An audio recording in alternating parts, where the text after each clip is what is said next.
Hi everybody, welcome back to our last Pocket workshop episode. This is episode 6.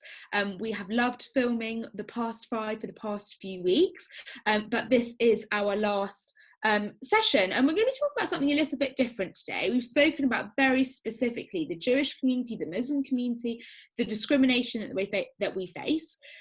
they face, but we wanted to end this session by giving you practical tools about what you at home can be doing to tackle hate crime. I think it's really important to remember that even though we are stuck inside at the moment, don't know if you're going to be stuck inside still when you're watching this, but we definitely are still now. Hate crime is still happening. Whether it's not on the streets, it might be happening somewhere else. So it's really important to remember that. But to get started right away, what is a hate crime? We're kind of using this word a lot, but what does it mean? So hate crime is the targeting someone for a specific aspect of their identity. So if you reflect back to the first workshop we did, we spoke about the Equality Act and how people are protected for different aspects of their identity, specifically here in the UK. So essentially hate crime is targeting someone or being hostile towards them because of their disability, nationality, race, religion, gender, sexuality, or transgender identity. Now, this could be physical as well as verbal. So we've got showing this hostility through intimidation, harassment, damaging property, and violence, which is all 100% illegal here in the UK. Now, even though it's illegal, it sometimes still happens. So I don't know if you have personally experienced it yourself. You may know someone that's experienced it. You may also seen stuff online. So we want to sort of provide you with the top tips of what to do if you are personally targeted or anyone else that you may know. Also, it's worth noticing that sometimes different aspects of our identity could be targeted at the same time, and this is called intersectionality. So Talia, can you share us some of the top tips specifically online? Because that's where... Let's go online. So this could be anything from a meme that you see, maybe it's targeting someone's sexuality, maybe it's a racist comment, maybe it's a YouTube video that is targeting someone because of their disability. All different parts of identity can be targeted. Even on Zoom, there have been reports of Zoom bombing, so people joining Zoom calls. Make sure that when you have a Zoom call or you're on house party, you're using a locked room, or you are using a password on when you have a Zoom call, all things that can make it safe. But when you see something on a social media platform, let's start with Instagram. You see a post on Instagram, it doesn't sit well with you and you want to report it. Well, it's really easy. So Zaynab, this was something that you actually saw, wasn't it? Yeah. This was something that was anti-Semitic, so it was kind of preying on that idea of Jewish people having a big nose, which we spoke about in our last session. And as you can see, there are 3 things that you can do. So step 1 is press the 3 dots in the corner, then this button report comes up, and then it's inappropriate, and there will be a whole list. This was just one from the list which says hate speech or symbols. You can now report things for being spreading false information, so fake news, or for all different reasons. Maybe it's harassment and bullying, etc. So terrorism, Talia. And Talia, does the person find out when you report them on Instagram?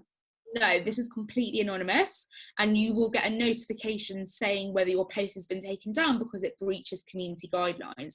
So actually, this was an example of something that Zaynab reported, and it was taken down within 2 minutes. I actually had an incident last week where my Facebook account was hacked, and I reported it, and some of my friends reported it, and it was taken down within about a few minutes, which was fantastic. So social media platforms are under such a huge amount of pressure now. Just to clarify, it wasn't actually Talia's account that was taken down, but the person who was impersonating Talia on a different account. Yeah, exactly. And then on Snapchat as well, reporting on Snapchat is even easier. You hold down the post and you click the flag in the corner and it reports it. Again, it is anonymous. Can we just say that going to Sheffield is not a hate crime? We need to update this snap. This was for when Zaynab went to Sheffield, and Zaynab has not been travelling to Sheffield during lockdown either. Let's just make that clear. This is an old Snapchat, but again, it was just an example that I used from kind of my Snapchat to show how you can report, which again is really straightforward and easy. Clicking the flag and the person will be reported straight away. And just to stay relevant, I know a lot of you are on TikTok at the moment. The reporting process is also super easy. So again, just going to the account or the video itself, clicking the three dots similarly to Instagram, and reporting it again if it's bullying, hate speech, etc. Brilliant. And then just moving offline and thinking about incidents happening on the street, a lot of hate crime happens on public transport. So I know that we're not using it at the moment, but just really important things to know, and just a few top safety tips on the screen in front of you. So if something happens, let's take a bus. Firstly, if you're on the bus, particularly when you're on your own, safest place to sit is downstairs by the bus driver. And the bus driver should be your first point of contact if you are experiencing any form of harassment or hate crime on a bus. Reason being because they have a button they can press to alert the emergency services, and it is their duty to ensure the safety and well-being of all their passengers. There are some times where maybe you can't reach the bus driver, or the bus driver isn't listening to you, which shouldn't happen, but make sure you get off the bus if you feel unsafe, into a well-lit, crowded area on a main road, and go into a shop, or if you have your phone and it's safe to get it out, then get it out and call the police, especially if it is an emergency, making sure we're calling 999. Always, I would say, if like you're in a situation where you think it may be dangerous, please don't put your headphones on and continue walking. Definitely take them off. Be aware of your surroundings, and ask for help if you need it by others around you.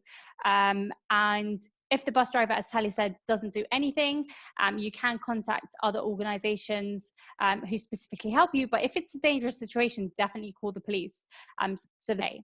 Now, if it's a non-emergency, so someone's maybe shouted something, walked away, then you can call the police non-emergency number, which is 101. Also, never take a video or a picture as much as you are tempted to do so. Definitely don't put yourself in danger. There are actually 17 cameras, 17, operating on a double-decker bus at all times, and police have easy access to that. Yeah, definitely. Just so that you have a better idea of what these levels of hate crime look specifically for the Jewish and the Muslim communities. So you can see the two graphs in front of you. So the first one is data collected by the CST, which is an organisation that we work very closely with that deals with any anti-Semitism here in the UK. And then Talmama, another organisation that we work very closely with, standing for Measuring Anti-Muslim Attacks, doing the same for the Muslim community. Now, as you can see from both these graphs, hate crime towards these two communities has risen in recent years and is rising. But actually, numbers suggest that figures should suggest that these numbers should be 4 to 5 times higher, because people just aren't reporting incidents, whether that's online, on the street, etc.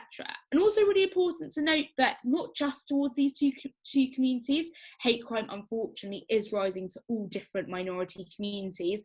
We've seen a lot of hate crime in the past few months towards the Chinese, or perceived to be Chinese, community, because of coronavirus.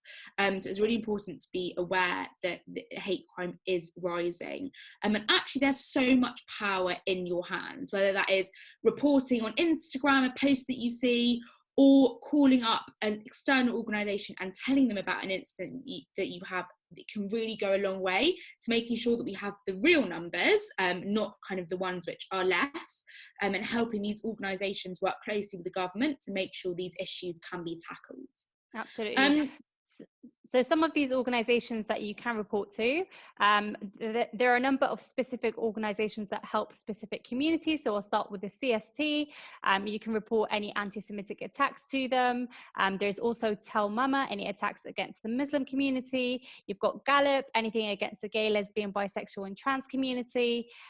Kick It Out, which deals specifically with any discrimination in sports, specifically football. Unfortunately, we know that there is lots of racism in football matches, whether it's from kind of other players or supporters, etc.